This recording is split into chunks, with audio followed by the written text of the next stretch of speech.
Hey guys, so I'm in the C6 Corvette today, changing the steering wheel. I have to use a steering wheel puller because of how tight this sucker's on there. And yes, the nut is loosened, by the way. I just don't want to loosen it all the way off to where, I pull the steering wheel off and it rips things. So it is loose. I don't have the right puller. Typically the puller has fangs on where these bolts are here. They'd be fangs. In this case, I don't have that.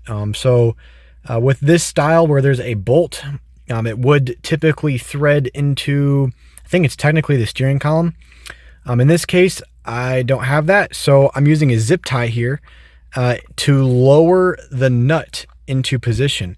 I kept dropping the nut over and over again. It fell all the way down, put it in, fell all the way down. I was trying to catch it with the end of this bolt. But this is the trick. I have a zip tie and I'm just kind of clamping that nut and I'm just lowering it right into place. And then I can use this bolt to tighten it.